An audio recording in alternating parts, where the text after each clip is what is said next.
from Matthew. It's from the 22nd chapter, and I'm going to read to you verses 15 to 22. Then the Pharisees went and plotted to entrap him, that's Jesus, in what he said.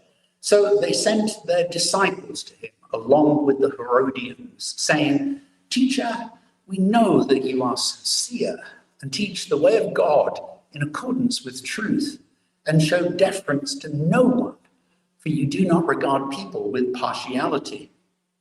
Tell us then, what do you think?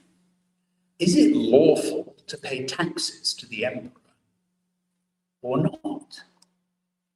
But Jesus, aware of their malice, said, "Why are you putting me to the test, you hypocrites? Show me the coin used for the tax." And they brought him a denarius.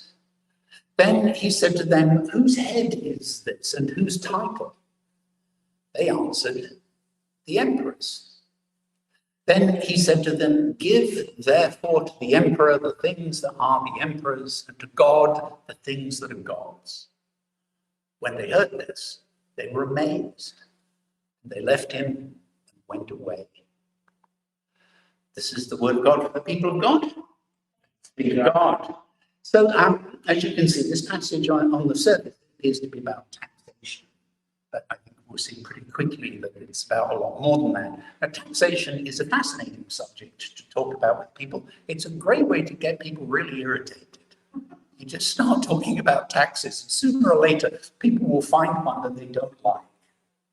In fact, of course, in America, the history of taxation is especially interesting. So there's this guy here. If you had grown up in Boston, you would know exactly who this is. This is James Otis, and it's a bronze of him. And he's the person most closely associated with the phrase "taxation without representation is tyranny." It's actually very unlikely that he was the first person to say that, because that same saying was alive and well in Ireland, where the Irish people were similarly ticked with the English about issues to do with taxation and representation, and they had very similar sayings, but his name has now been associated with it. And so, in a way, the history of America as the United States, as we've evolved into, comes down to a thing to do with taxation. But you notice it's not just taxation that matters, it's taxation without representation. That's tyranny. So imagine you were alive at the time of Jesus and the Romans said they wanted taxes from you. Do you think that they are going to give you representation in how Rome is run when you pay it? No, of course they're not. They use the other model, which is you pay your taxes or we kill you. That's the other model. And that's the model that the Romans used. So when we talk about taxes, underlying that are questions to do with parliamentary sovereignty, self-governance, representation, allegiance, loyalty. All of those things are built in almost automatically to a conversation about taxes. Now, the conversation really shows how tangled up all of these ideas can get. These things like sovereignty and self-governance, especially ideas of allegiance. And as it was in the Americas in the 18th century, so it was in Israel in the 1st century. Underlying a conversation about taxes, there's always questions like, well, who's really in charge here? Who should I be paying my taxes to? Where does my allegiance lie? If I pay taxes to one group, does that mean that I'm in opposition to the other group? How does that work? Those things are always floating around in such conversations. And the conversation that Jesus has that's reported in Matthew's Gospel continues to be part of a series of things that happen in the temple. So he hasn't left the temple. And it turns out that's really important in this story. The fact that the conversation is happening in what we might call today the house of the Lord, the place where God dwelled in the Holy of Holies, the living place of God on earth. So that's important. We'll see why in just a minute. The positioning of the story that Matthew reports to us is also important. It comes right on the heels of the parable of the wedding banquet, which we talked about, and we saw that the wedding banquet is really all about comparing and contrasting the kingdom of heaven and the kingdom of Herod, or kingdom and empire, the expressions we usually use, same thing here. So they just had this happen where Jesus gives this parable, and then we're told the Pharisees went and plotted to entrap him in what he said. So they sent their disciples to him along with the Herodians.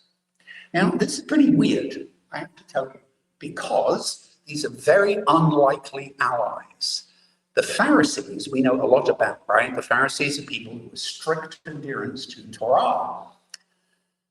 The Herodians, on the other hand, were Jews who were associated with King Herod, who was supported by the Romans. So these are, it's a little bit like today. Imagine in your mind the most left-wing politician you know, the most right-wing politician you know. What could possibly bring them together? Well, we see every day in the way the government's run, it's almost impossible to bring them together unless there is a threat in the form of some other person who might overwhelm all of them. Then they will come together to fight against that person. And in this story, that person is Jesus. So the Herodians are there. Technically, it's the disciples of the Pharisees, which means Pharisees in training. They're there and they're out to get Jesus. So they begin with the paragraph that's all flattery. And it might seem strange to you that if you want to go get somebody and defeat them in an argument, that you would flatter. But it's actually a very well-known rhetorical ploy. What you do is you go to the person and you flatter them and you say nice things and you build them up and up and up and up in everybody's esteem, and then you pull the rug away and they crash all the way down. So if you want the crash to be especially effective, you want to elevate them as highly as you can and then pull the rug away. So that's what happens. They elevate Jesus. They acknowledge him as a rabbi, as a teacher. They assert that his teachings are in accordance with truth, very high principle in Judaism here, and not entirely the same as our understanding of truth either, but that's a story for another day. They say that he shows deference and partiality to no one. So, he doesn't bend and shift his opinions according to the winds of the day, that sticks to his guns. They say all these nice things about him. And then they jump in with the thing that's supposed to pull the rug away, which is this. Tell us then what you think. Is it lawful to pay taxes to the emperor or not?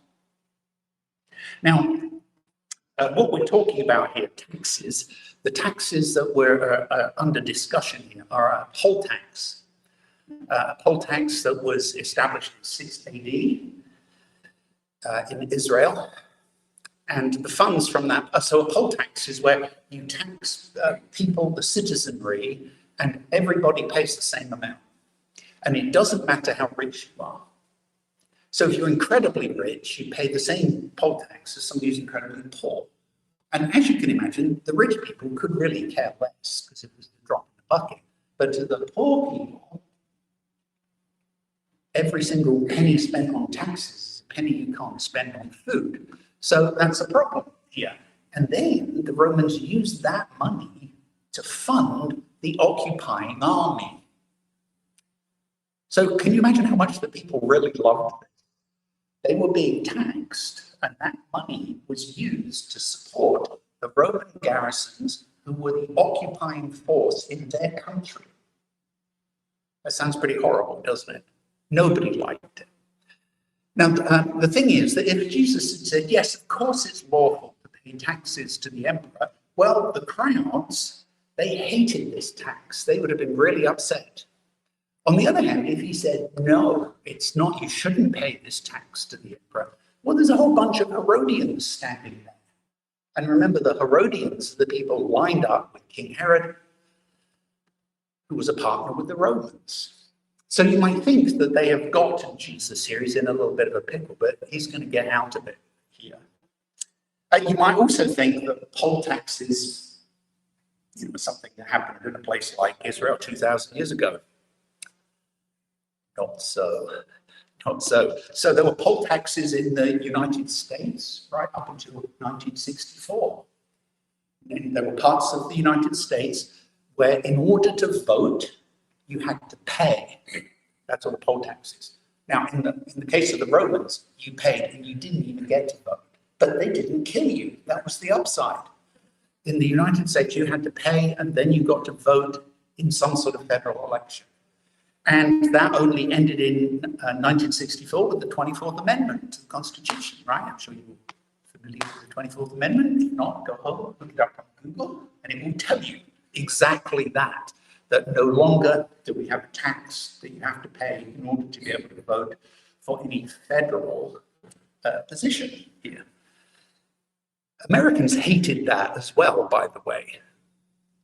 And to me, 1964 is not so long ago. I realize some of you may not have been born then, but to me, I'm looking back thinking, wow, that's like yesterday. It's only just happened in this country that we got rid of poll taxes. Amazing, right?